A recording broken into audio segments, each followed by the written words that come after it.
The rain battered the windows of my Brooklyn apartment, each drop a reminder of the storm inside me. I was 24, engaged to Sarah, and convinced I had life figured out until Jamie walked into it.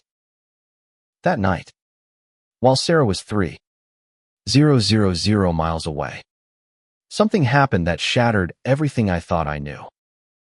It was a Friday in late autumn, the kind of evening where the city felt alive with secrets. Sarah had flown to Seattle for a week-long conference, leaving me alone in our shared space, surrounded by her lavender-scented candles and the life we'd built. I was supposed to be happy, planning a wedding, but the truth was, I'd been restless for months. A gnawing, unnamed ache had settled in my chest, and no amount of her laughter or our late-night talks could fill it. That's when Jamie, her childhood friend, texted me. "Mind if I swing by? Got something to drop off for Sarah." I didn't think twice. He was just a familiar face, someone I'd met at her family barbecues. Always quiet, always watching. When he showed up, his dark hair was damp from the rain, clinging to his forehead in a way that made my stomach twist. He was 26, lean, with eyes that seemed to see through people. He handed me a small package for Sarah, some old photos she'd asked for, and I invited him in to dry off. "You look like you need a drink," I said, trying to sound casual. He smiled, a half-curve of his lips that felt like a secret. We cracked open a couple of beers, and the conversation flowed too easily. Music, movies, the way New York winters made you feel like you were surviving something.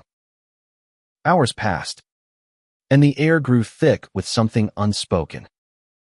"Alex," he said, my name soft on his tongue. "You ever feel like you're living someone else's life?" His question hit like a blade. I froze, the beer bottle cold against my palm. Before I could answer, he leaned closer, his knee brushing mine. The room shrank, the rain outside a distant hum. Then he kissed me. It wasn't gentle, it was desperate, like he'd been holding it back for years. My mind screamed to pull away, but my body didn't listen. I kissed him back, and in that moment, I wasn't Sarah's fiancé. I was just Alex, alive in a way I hadn't been in years. When he pulled back, his eyes were wide, like he'd surprised himself. "I shouldn't have done that," he whispered, but he didn't move away. I couldn't speak. My heart was a riot, guilt and desire crashing into each other. He left soon after, the door clicking shut like a gunshot.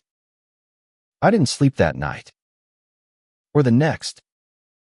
Every time I closed my eyes, I saw his face, felt his lips, and the life I'd planned with Sarah felt like a lie I'd been telling myself.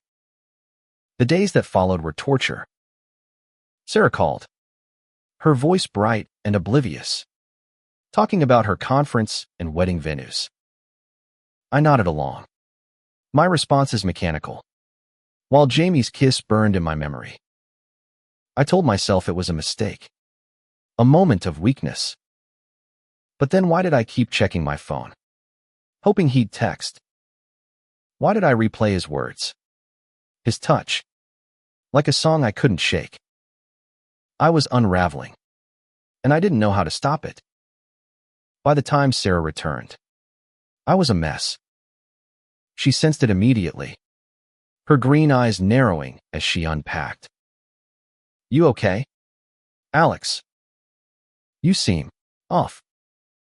I forced a smile, said it was just work stress, but the lie tasted bitter. Jamie didn't reach out, and I didn't either, but the silence between us was louder than anything. I started avoiding mirrors, afraid of the strangers staring back. Who was I if I wasn't the man Sarah thought she knew?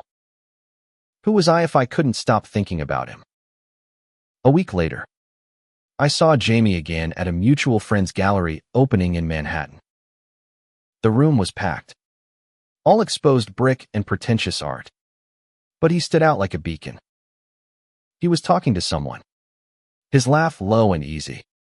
But when he saw me, his face changed hope. Fear. Something raw. I wanted to run. To hide. But my feet carried me toward him. We ended up in a quiet corner. The crowd fading into a blur.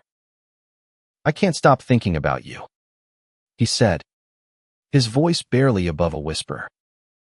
Tell me you don't feel it too. I wanted to lie. To say it meant nothing. But the words wouldn't come. Instead, I grabbed his hand, my thumb brushing his wrist. And it felt like the most honest thing I'd ever done. I don't know what this is, I admitted, my voice shaking. But it's real. He nodded, like he'd been waiting for me to catch up. We didn't kiss again out there. Not then, but the air between us crackled with possibility. I was standing at the edge of a cliff, and I didn't know if I'd fall or fly. Sarah deserved the truth. But how could I tell her? How could I destroy the life we'd built over a feeling I didn't even understand? Yet every moment I spent pretending was a betrayal not just of her, but of myself. Jamie and I started texting, then meeting in secret. Coffee shops, late-night walks, stolen moments that felt like oxygen after years of holding my breath. He told me about his own struggles growing up in a small town, hiding who he was, finding freedom in the city. I told him about the pressure to be the perfect son, the fiancé, the man everyone expected. With him, I could breathe. With him, I was me. But secrets have a way of clawing their way out. One night, Sarah found my phone. A message from Jamie lighting up the screen. I miss you. When can I see you again? Her face crumpled, and the fight that followed was brutal. She didn't scream, she was too hurt for that. Who are you? Alex, she asked, tears streaming down her face. I didn't have an answer. She left that night, staying with a friend, and the apartment felt like a tomb. I met Jamie the next day, my heart in pieces. I don't know how to do this, I told him, sitting on a park bench in Central Park, the autumn leaves falling around us. I'm breaking her heart, and I'm terrified of what this means. He took my hand, his grip steady. You don't have to have it all figured out, he said. But you deserve to be honest with yourself. We both do. His words were a lifeline, but they didn't erase the guilt. I was caught between two truths, the love I'd promised Sarah and the love I was discovering with Jamie. Weeks turned into months, and the fallout was messy. Sarah and I broke off the engagement, a decision that gutted me but felt inevitable. Friends took sides, some calling me selfish, others saying they'd seen it coming. My parents didn't understand, their disappointment heavy in every phone call. But Jamie was there, patient, never pushing, letting me find my way. We moved slowly, building something real amid the wreckage. Late nights talking, his head on my shoulder. The city humming outside. It was messy, imperfect, and beautiful. One evening, as we walked along the Hudson River, the skyline glittering against the dusk, Jamie stopped and looked at me. You're enough, Alex, he said, his voice steady. Just as you are. For the first time, I believed it. I'd spent so long running from myself, afraid of what it meant to love him, to love me.